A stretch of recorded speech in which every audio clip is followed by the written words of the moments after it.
C'est un sujet grave qui a un sérieux impact sur le secteur agricole africain. La guerre russo-ukrainienne a fait de l'engrais une denrée rare. La Russie est en effet le premier exportateur mondial d'urée et le deuxième de potasse ou encore d'ammoniac nécessaire à la production d'engrais azotés. En Guinée, où l'État subventionne l'engrais, seulement 12 000 tonnes ont été mises à la disposition des paysans cette année. La situation menace un secteur qui emploie 80% de la population. Mais les agriculteurs cherchent des solutions. C'est un reportage de Sayon Kourma. Dans son jardin urbain, un casse-tête pour Abdoulaye Robaldé. Dans ce potager, Abdoulaye ne sait pas à quel sens se vouer. Ces piments qui sont arrivés à maturité manquent d'éclat.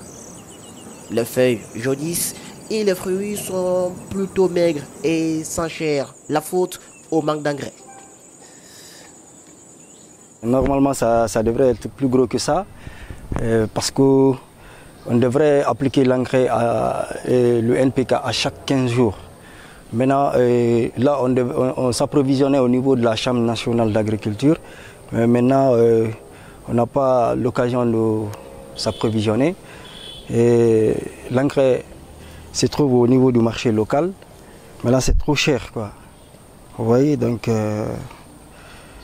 on n'a pas les moyens pour s'approvisionner au niveau du marché local.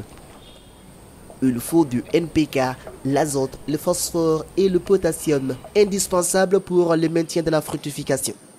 Mais malheureusement, il y a 2 mois, Abdoulaye ne trouve plus cet engrais pour son potager.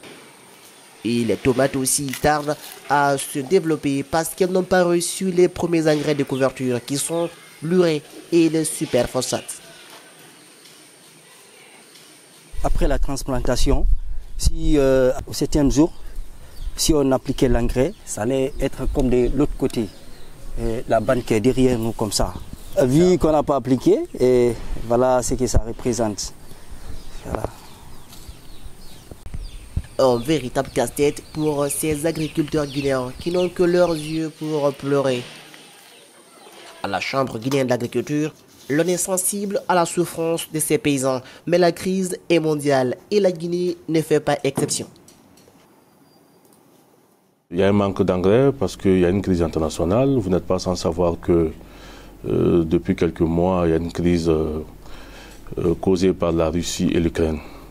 Il se trouve que la Russie et l'Ukraine sont les gros producteurs, les principaux gros producteurs des différentes matières chimiques qui rentrent dans la fabrication de l'engrais, l'azote, l'ammoniac, etc. Alors avec la crise russo-ukrainienne aujourd'hui, il y a un manque d'engrais partout dans le monde, c'est partout.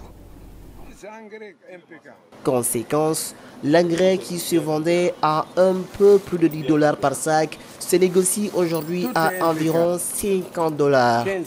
Un prix jugé exorbitant par les agriculteurs, mais au ministère de l'Agriculture, on nous confie que des efforts ont été pourtant fournis pour éviter cette situation.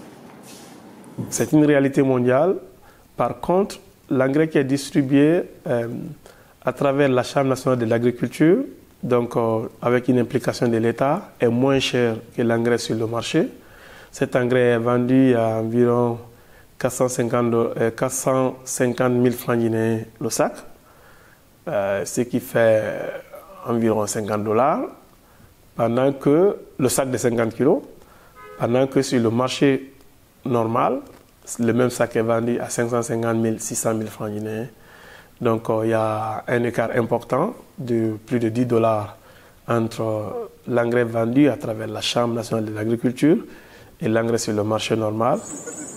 Dans cette conjoncture mondiale, l'État guinéen s'est débrouillé pour trouver 12 500 tonnes d'engrais en NPK et en urée. Mais l'accès à ces engrais relève du miracle. Traoré, agronome, peine à se procurer ce fameux sésame. Nous, dans notre localité, on n'a pas encore accès à ces engrais. En fait, on a appris à la radio et à la télévision que les engrais sont là et que c'est à 450 000. Mais on s'est mobilisé, on allait vers chambre préfectorale de l'agriculture. D'habitude, on avait d'habitude d'avoir les engrais les lundis et les jeudis. Mais lundi et jeudi, on se présente dans les magasins sont toujours fermés. Donc on n'a pas trouvé encore l'engrais. Dans ces conditions pénibles, il faut être débrouillard. En manque d'azote et de calcium pour son potager de tomates, Traoré est obligé de faire lui-même un mélange de produits chimiques, à l'occurrence le nitrate de calcium alluré pour obtenir les oligo-éléments. Par exemple, nous avons ici le calcium, vous avez le magnésium, vous avez les zinc, vous avez l'azote. Parce que vous n'avez ça, vous ne pouvez pas. Alors donc c'est ce que nous mélangeons avec l'urée que vous avez vu et on obtient l'autre ça. Mais l'État n'envoie pas ces genres d'engrais. Donc ça nous donne des problèmes de pouvoir continuer. Nous par exemple, on a l'habitude de faire ici à cette période 1 hectare, 2 hectares de tomates. Mais aujourd'hui, vous voyez, nous n'avons que demi-hectare qui est fertilisé. Et le reste ce n'est pas fertilisé. On risque de les perdre. À bout de souffle, les agriculteurs guinéens craignent même le pire. Regarde. Tu vois? Aujourd'hui, le paysan guinéen n'a pas travaillé. On n'a pas d'engrais. Si on ne fait rien, nous tendons direct vers une crise alimentaire dans notre pays.